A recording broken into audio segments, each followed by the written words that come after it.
Good afternoon. Let me start by saying that our first responsibility has always been protecting the safety and the security of our citizens serving in Afghanistan and around the world.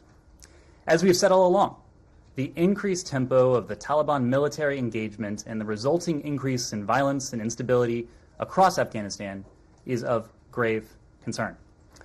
Our embassy in Kabul has been on ordered departure since April 27th, and we've been evaluating the security situation every day to determine how best to keep those serving at our embassy safe. This is what we do for every diplomatic post in a challenging security environment. Accordingly, we are further reducing our civilian footprint in Kabul in light of the evolving security situation. We expect to draw down to a core diplomatic presence in Afghanistan in the coming weeks. In order to facilitate this reduction, the Department of Defense will temporarily deploy additional personnel to Hamid Karzai International Airport. Secretary Blinken, together with Secretary Austin, had an opportunity to speak with President Ghani to coordinate our planning earlier today. Let me be very clear about this. The embassy remains open, and we plan to continue our diplomatic work in Afghanistan. The United States will continue to support consular services, and that includes the processing and operations of the Special Immigrant Visa Program, and will continue to engage in diplomacy with the Afghan government and the Afghan people. Additionally, we will continue our focus on counterterrorism. At the same time, our efforts to relocate interested and qualified Afghan SIV applicants will continue to ramp up. To date, Operation Allies Refuge has brought to the United States more than 1,200 Afghans who work side by side with Americans in Afghanistan. That includes interpreters and translators, along with their families. Additional flights will begin landing daily, and you're going to see the total number grow very quickly in the coming days and the coming weeks. We'll begin implementing these measures soon in close coordination with allies and partners. For operational security reasons, I can't go into further details on the next steps, but as we have long said, we are committed to supporting Afghanistan and its people. That commitment remains. Just on the logistical thing on the flights that you just mentioned, sure, on that they'll be landing daily. You gave some numbers a couple days ago, 2 days ago, maybe? Right. 995. I think we were at 995. Is that still the number? Or we were at 1,200 as of today. Oh, I'm sorry. Did I miss that at the opening? Sorry. And these new flights starting daily, like today? They'll start daily in the coming days. Our focus is on increasing the tempo of our relocation operations. As we've said, we have a sincere responsibility to these brave Afghans in many circumstances, in many cases at great personal risk to themselves, have worked with the United States over the past 20 years.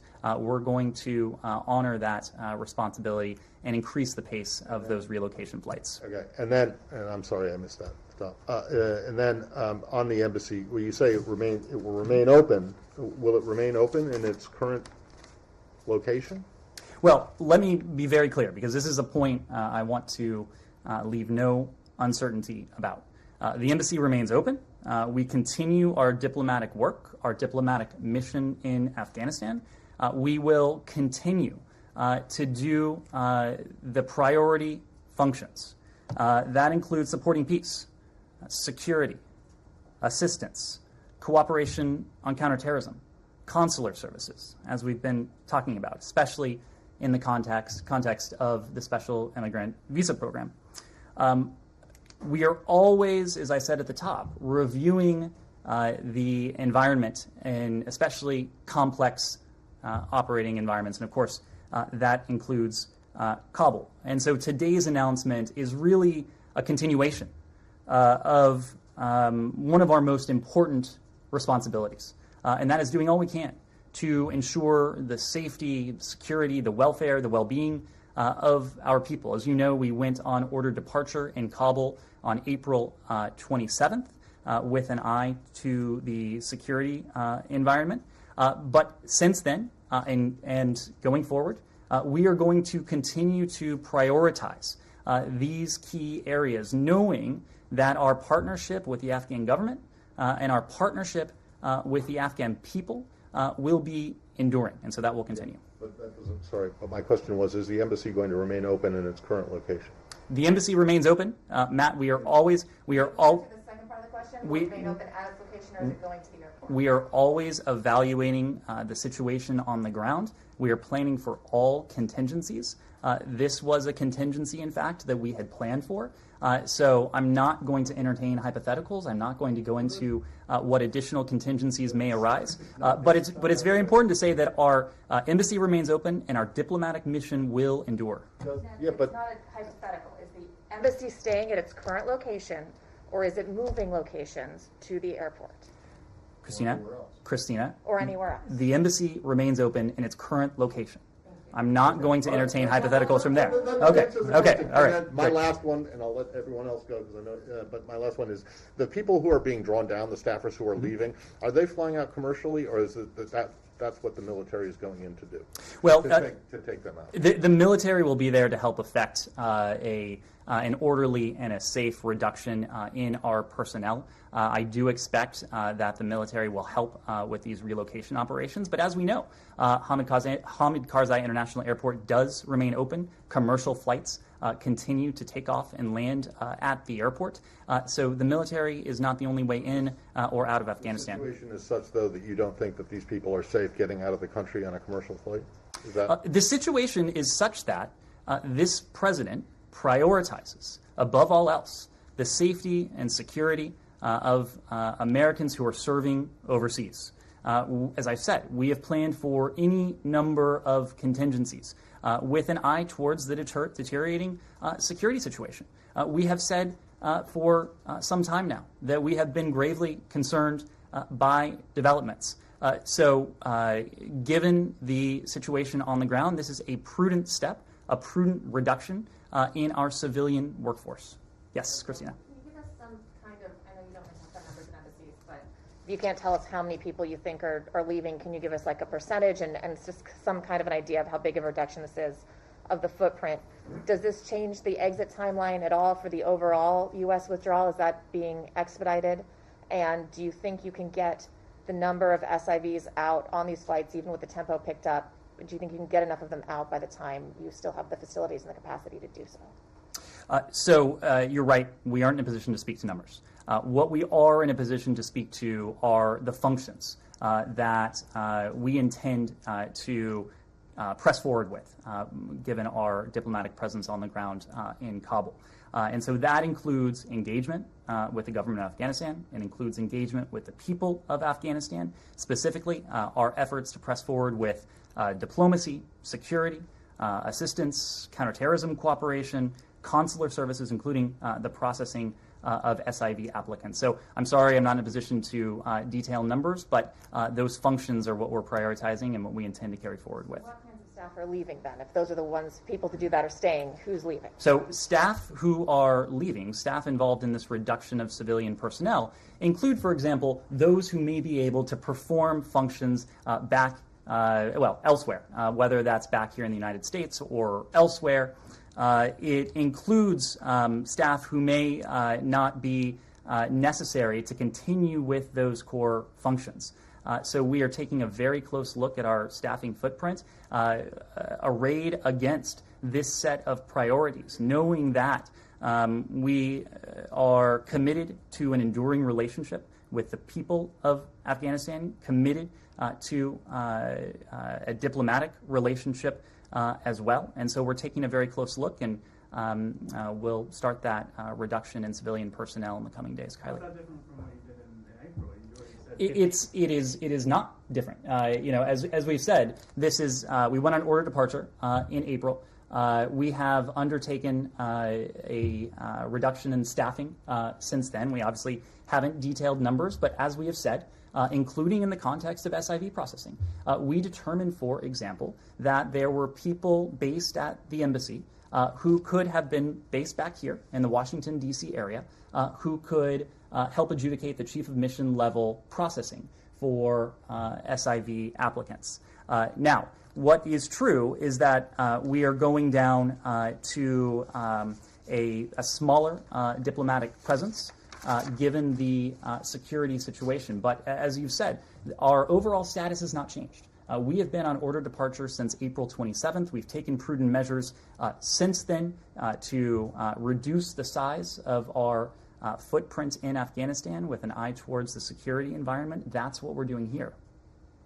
Yes, Kylie. So you said that today is a continuation of what has been happening, but it appears very clearly to be a preparation for a full evacuation of all U.S. diplomats from Afghanistan. So what is your response to that? My response to that is that's not true. This is not a full evacuation. This is not. Preparation, I said. We are, and I think it's a very important distinction between planning and contingency planning. Right now, we are, the embassy remains open. We will continue to have a diplomatic presence on the ground to fulfill these important functions. Now, of course, the safety, the security, the welfare, the well-being of American citizens serving overseas is of the utmost priority to this president. So, of course, we are undertaking prudent contingency planning. That's precisely what we did to lead us here today. We have watched as the security situation has changed.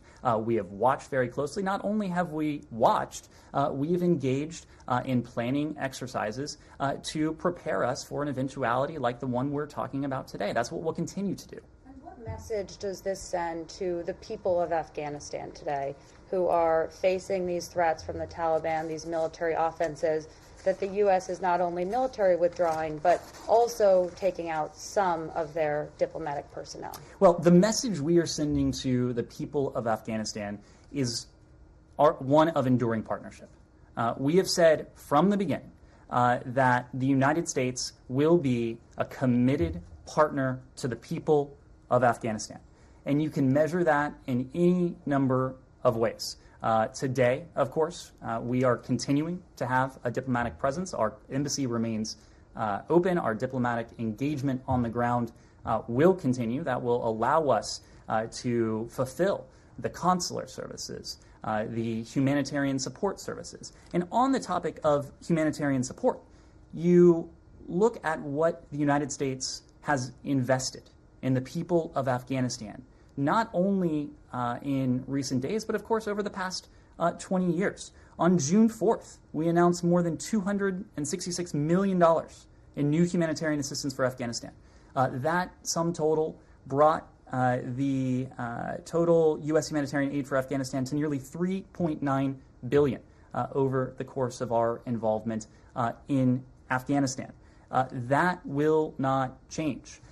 Even given the more difficult security environment, we can continue to provide humanitarian support. We can continue to provide humanitarian assistance.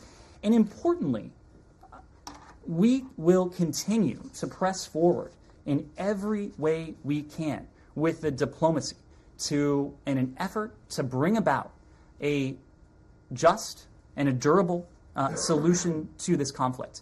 And let me spend just a moment on that. I know we've talked about that in a number of times this week, but there has continued to be movement on the ground. As you know, Ambassador Khalilzad and his team have been in Doha this week. They have taken part in a couple gatherings already. Today, they took part in a gathering of countries from the region and beyond, as well as from multilateral organizations, with a couple goals in mind. Number one, to press for a reduction of violence and a ceasefire.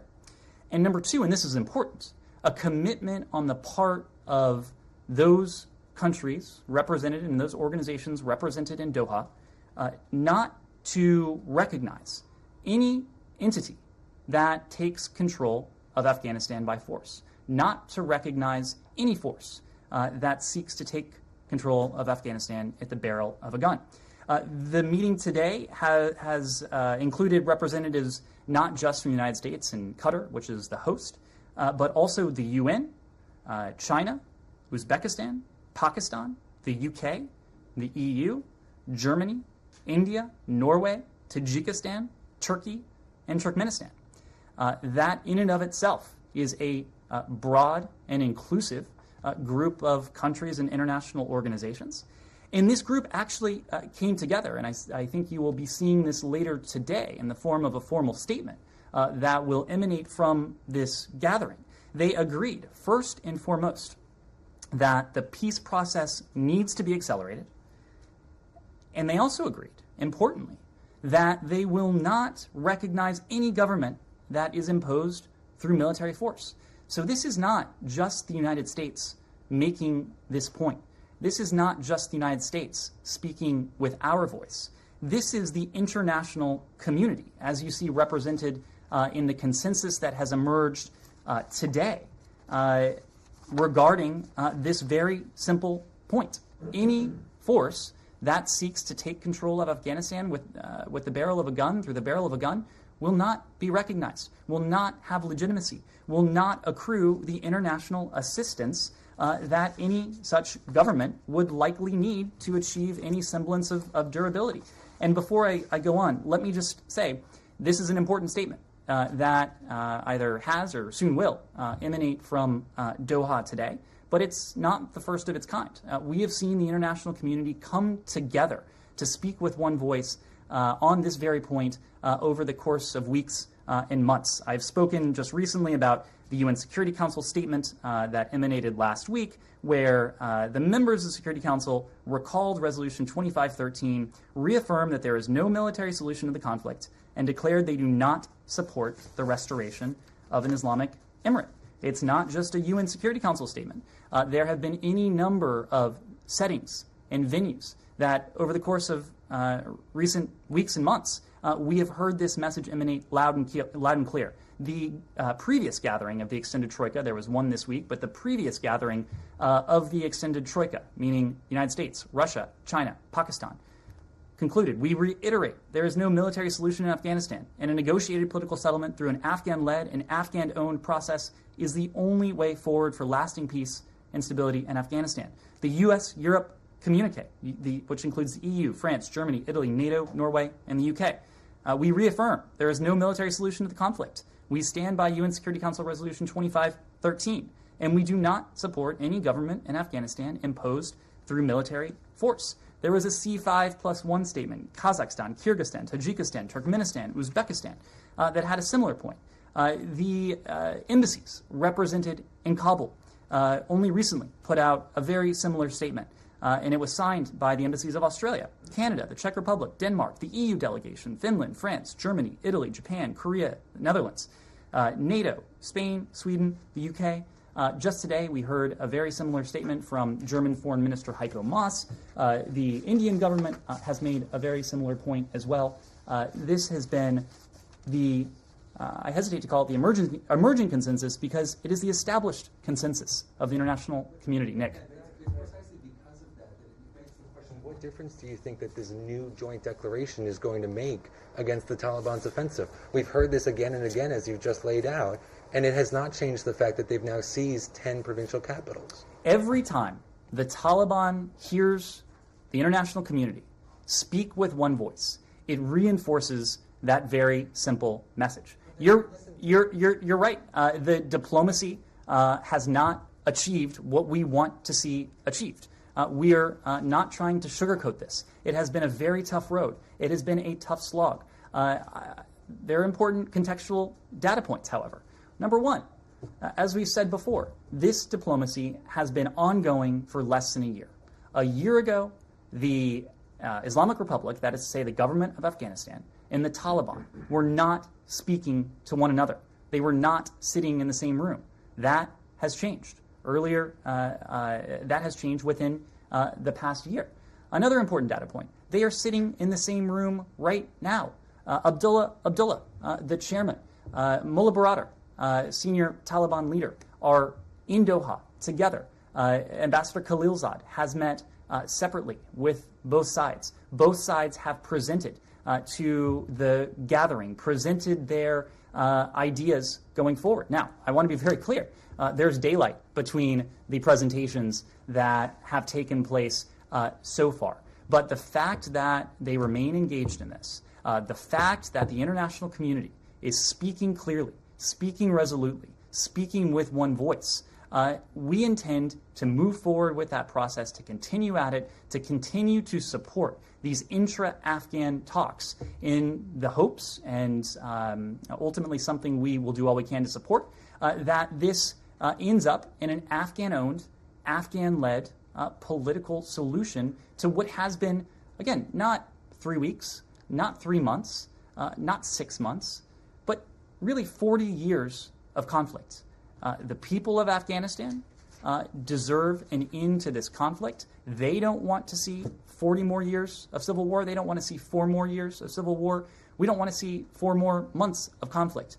We're realistic about the difficult road that we've already been down and the difficult road that presumably lies ahead.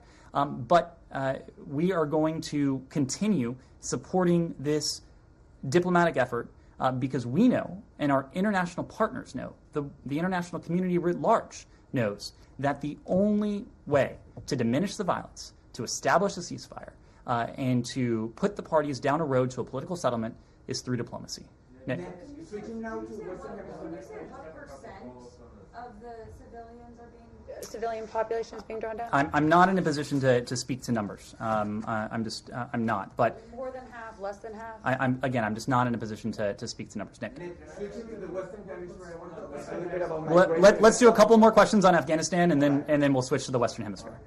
Can I just ask you that, I mean, understanding you don't want to talk about numbers, can you give us some sense of the troop deployment, what that's going to look like, what service branch are they from, who are these troops, and then also, what are those troops going to do? I mean, they're going to the airport, so they're going to be based there, and then, like, what do they do? Are they running convoys into the embassy to grab people and bring them to the airport so that they can be evacuated? Like, what is their mission beyond, and can you give some more detail to that beyond the idea that they're just there to support the withdrawal? Yep. So, Nick, you are in luck. My very able colleague at the Pentagon, John Kirby, will be briefing at 2:45. And predecessor. He will be briefing at 2:45, which is another reason I want to make sure we take a few more questions before then. Let me just say, and Kirby will go, presumably able to go into this in a bit more detail. But these incoming forces, these incoming assets, will be based at the airport for one reason, and for one reason only, and that is to help effect the reduction in our civilian footprint. They are not. They will not be relocated there for any other reason. This is about doing all we can to ensure the safety and security of our personnel as we reduce the size of our civilian footprint in Kabul. I would refer you to the Pentagon for that. Missy, please.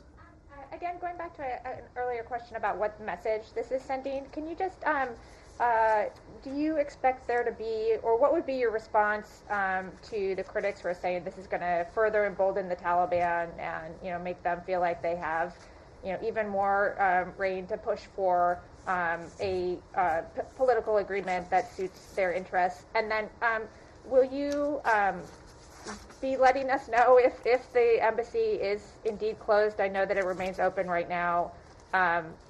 If you could just talk about how you're going to communicate that in the future, that would be great. On your second question, we are always going to put the safety and security of our people first. We don't want to do anything, we don't want to say anything that could expose them to any additional risk. At the same time, we want to operate with transparency to the extent we can on sensitive areas like this. So we will strive to do both of those things, and as we have more details to share, we will. Look, in terms of the signal this sends, I want to be very clear about what this is and what this is not. Starting with the latter, what this is not. This is not abandonment. This is not an evacuation. This is not the wholesale withdrawal. What this is a reduction in the size of our civilian footprint. This is a drawdown of civilian Americans who will, in many cases, be able to perform their important functions elsewhere, whether that's in the United States or elsewhere in the region. So the message shouldn't be, the implications of this shouldn't be outsized. I think all parties, the Afghan government, the Taliban, our international partners with whom we have been in touch about this, need to understand that we intend to continue our diplomatic presence on the ground.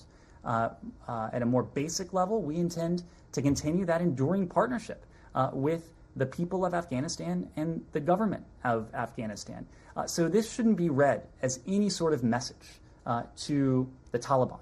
The message that the Taliban should be receiving is really the message that is emanating from Doha right now, from the United States, from the Qataris, from the litany of countries in the region and well beyond, and the international organizations that have been very clear and speaking with one voice that this rather large, broad, inclusive constellation of countries and important stakeholders will not recognize any entity that seeks to take Afghanistan by force. That's the message the Taliban needs to be reading. Yeah, I give you a point for the old college, giving it the old college try on this, but when you talk about the message that this sends as enduring partnership, in what language does turning your tail and sending 3,000 troops into, and you say it's not an evacuation, but you lost that point when you said that the 3,000 troops are going to be flying these drawn down staffers out. I did not say that there would be 3,000 troops. Okay, sorry, you didn't. Others have said that that's the number that's going in, but that the U.S. military is going to be taking these people out. That isn't an evacuation, and I'm very cognizant of the difference between a drawdown where people leave commercially or if they drive out on their own. That's not what this is. So I don't understand the message of enduring partnership when you're basically leaving. Matt, we can do two things at once. Let me explain. We can do all we can, take prudent measures to ensure the safety and security of our departing civilian personnel, which this is. This is only about that. It is solely and exclusively about doing all we can to ensure the safe relocation of our personnel, of elements of our civilian personnel from Afghanistan.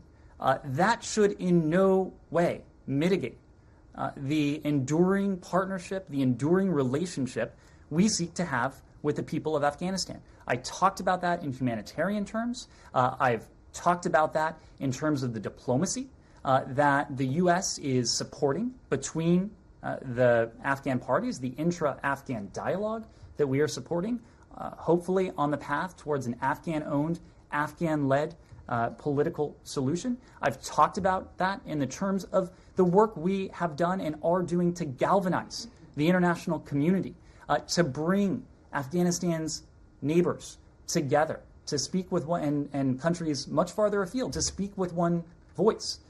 So we are in no way abandoning the people of Afghanistan, far from it. We are going to continue doing everything we can to bring about an Afghanistan in which Afghans can enjoy safety, stability, security. Now, again, I'm not wearing rose-colored glasses. I'm not here to tell you that there aren't significant challenges. That is very clear. It's very clear from what we're seeing.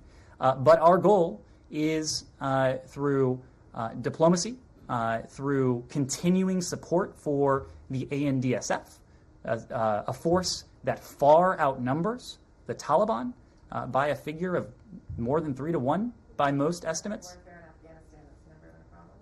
I'm sorry? I said because asymmetric warfare in Afghanistan has never been a problem. Christina, I have been the first to tell you that this is not without its difficulties. This is not without its challenges. But let me just finish. We've been sitting here for weeks listening to you say this, and I respect you, and we know you have a job to do. But there is no way you can sit there and say that the people of Afghanistan, watching the Taliban take over provinces, watching their country crumble, are now going to watch American diplomats get on military planes and leave the country, that sends a signal that the U.S. is with them in the long haul, diplomatically. Look at what we've been doing. Look at the investment we have made in Afghanistan. Look at the investments, however you measure it, whether it is humanitarian, whether it's political, whether it's diplomatic, whether it is the security investments that we have made. Again, we've cited this bullet point a couple times. President Biden's budget requests $3.3 billion for the ANDSF going forward, a fighting force that is at least quantitatively much larger than what the Taliban have to muster. Look at what we're doing diplomatically in Doha and around the world. Again, this is about one thing and one thing only. It's about the priority this president attaches to the safety and security of Americans who serve in this government, civilian Americans who serve in this government. That is not a priority that we are willing to risk. And so what we are speaking about today is about that and about that only. Again, our partnership in any number of forms with the people of Afghanistan that ultimately is aimed at bringing about, over the longer term, we know this will have challenges, an Afghanistan in which all Afghans can enjoy a measure of safety and security and stability. We're not there yet. We're not close. But that remains our goal, and we're going to continue doing everything we can to do that. Ned, I want to ask you about the Western Afghanistan migration. Let- because We'll do one more on Afghanistan. Into Afghanistan in order to now pull these staffers out. The fact that it seems U.S. officials were caught off guard by the speed of the Taliban offensive. Did the administration fail to plan or fail to understand what U.S. military withdrawal from Afghanistan would entail, would create? Connor, I presume my Pentagon colleague will speak about this in more detail, but I just want to contextualize. This is not the reintroduction of military forces to pursue the mission that they were pursuing prior to May 1. This is the repositioning of forces to Hamid Karzai International Airport in order to help effect the safe reduction in our civilian personnel. That is the only thing this is about. This is not about re-engaging militarily in conflict in Afghanistan. Plan or to understand what would happen after U.S. troops started to leave. I started with this point, and it bears repeating. All throughout, before the president announced his decision, after the president has announced his decision, before the latest surge in violence, in the context of this ongoing surge in violence, we have always been engaged in contingency planning. This was a contingency that we had foreseen. This was a contingency that we had planned for. So it is not the case that we're being caught flat-footed. We engage in contingency planning. DoD does the same, knowing that this situation is going to be fluid. Recently, the trend lines have not been moving in the right direction. Of course, our goal through diplomacy on the part of the State Department is to reverse those trend lines. But in the meantime, we had engaged in contingency planning to be prepared for a situation just like this. Yes, please, in the back. There are some reports that suggest that the Special Envoy Ambassador Zalmay Khalilzad is trying to convince Taliban leaders to spare the U.S. Embassy, attacking the U.S. Embassy in Kabul in exchange for international aid in any future government, even that includes the possibility of Taliban leaders. Is that option, is the U.S. Considering that option in order to preserve and keep sort of presence in Afghanistan in case there is a fall of Kabul in the hands of Taliban? Well, again, we are not going to put too much stock, certainly, in the words of the Taliban. We are going to be looking at their deeds. But in terms of what they have said, the Taliban have said very clearly that they are not out there to target diplomatic compounds. Now, we are not going to rest on the words of a group like the Taliban. That is precisely why we are taking prudent precautions in the repositioning of these assets in order to help affect the safe reduction in our civilian personnel. But not only have the Taliban said that, but of course, in the February 2020 U.S. Taliban agreement, the Taliban also made assurances that our forces would not be targeted. We have been very clear that if the Taliban go back on that commitment, whether in the context of this reduction in civilian staffing, whether in any other context, we will respond, and we will respond in no uncertain terms. We have not left any ambiguity about that. At the Darién region, this is at the border of Colombia and Panama. There are thousands of migrants that want to come here to the U.S. The Colombian government has called it like a humanitarian tragedy and has asked the U.S. for help. What is your message to those migrants that want to come here, and to the Colombian government, particularly to the foreign minister that is calling the U.S. so they can help Panama and Colombia in this issue? Well, of course, Colombia is a strategic partner of ours. We work very closely with Bogota. We work very closely with the Colombian government on any number of fronts. Colombia has, for example, generously hosted Venezuelan refugees. Colombia has been a constructive force when it comes to what we collectively are doing to try to support the democratic aspirations of the Venezuelan people. We've been in a position to provide humanitarian assistance to the region, including to Colombia, for its willingness to accept refugees from Venezuela. At the same time, we are still very much in the midst of a pandemic, and there are certain limits on what we're able to do at the moment, but we'll continue to work on this very closely and support the government of Colombia how we can. Yes? About Venezuela, tomorrow is set to start the Venezuelan talks in Mexico. Nicolás Maduro has said that the first point in this agenda is a total withdrawal of the U.S. sanctions to Venezuela. Are you reviewing the sanctions? Are you willing to waive sanctions in order so the conversations go forward? Well, we have long been committed to promoting accountability for the Maduro regime and its enablers for the actions that undermine democracy or fail to respect human rights. We've also been clear that the Maduro regime can create a path to easing sanctions by allowing Venezuelans to participate in long overdue free and fair presidential, parliamentary, and local elections, creating the necessary conditions to enable free and fair elections take place in Venezuela.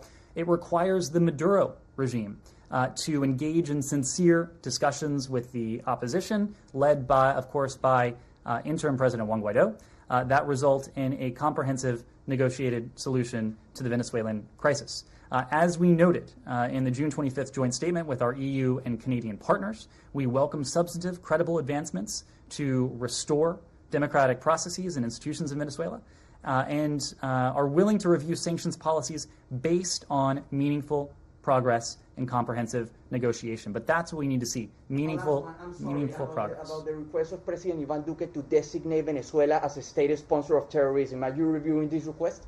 We make those determinations based on the facts and based on the FARC killing in Venezuela, and they even did a terrorist attack in a military base in Cúcuta where American troops we were. make those determinations on a regular basis based on the facts and our assessment of them. As a matter of policy, we don't comment on deliberations or potential deliberations related to the use of a designation authority. Last question, please. Okay, this is on the media law in Poland. Yes.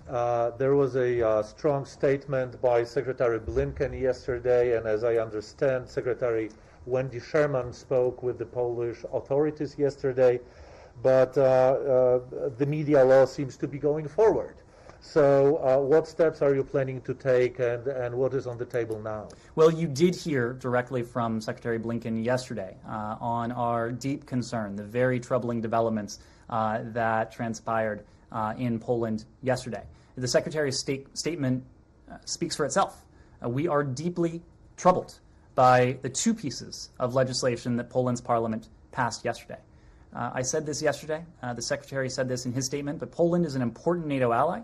A NATO ally that understands the transatlantic alliance is based on mutual commitments to shared democratic values and prosperity. So with that in mind, we urge the government of Poland to demonstrate its commitment to these very shared principles, not only in word, but also in deed. So what steps are we going to take now? What is on the table? So we are engaged diplomatically. You cited one step that we took But given the level of concern, we will remain engaged on this, and both publicly, as I just did, and privately. We are urging the government of Poland to demonstrate its commitment to these shared democratic values. Yes? National Security Advisor Jake Sullivan visited Brazil last week and expressed confidence in Brazilian electoral system. But after that, President Bolsonaro continues to insist that the voting system in Brazil is not trustworthy. And this week we saw a military parade near the Congress just hours before legislators were scheduled to debate a bill about the current voting system. So I have two questions. First is, how does the U.S. sees this military parade in this context that we are having in Brazil right now? And the second is, if President Bolsonaro continues to argue without evidence that the voting system is fraudulent, is the U.S. going to continue to engage with Brazil, or is the U.S. going to take some other measure? Well, I don't have a specific comment on the parade, but let me say broadly, and as you alluded to, the National Security Advisor and a delegation was in Brasilia within the past few days. We firmly believe that Brazilian authorities can carry out free and fair elections that represent the will of Brazilian voters, as they have on many occasions in the past. During National Security Advisor Sullivan's trip to Brazil, he stressed the importance of not undermining confidence in the election process, especially since there were no signs of fraud in prior elections. That was his message. That will continue to be the message we reiterate. Thank you all very much. I have a non-Afghan, non-contentious question, and it's extremely brief. It has to do with Bahrain. So if you don't have an answer at the top of I guess it can be taken. And it's just about, there are numerous prisoners who are deemed by human rights groups as being political prisoners in Bahrain. There's an academic who's on a hunger strike now in a month into it, and groups have been asking the U.S. to get behind calls for the release of this one guy, but also others more generally. Is this something that has been brought up with Bahraini officials recently by this administration? I don't know enough about the case offhand, so we'll see if we can get you some information on that. Anything in general on the general situation? Great. Thanks. Will do. Thank you all very much.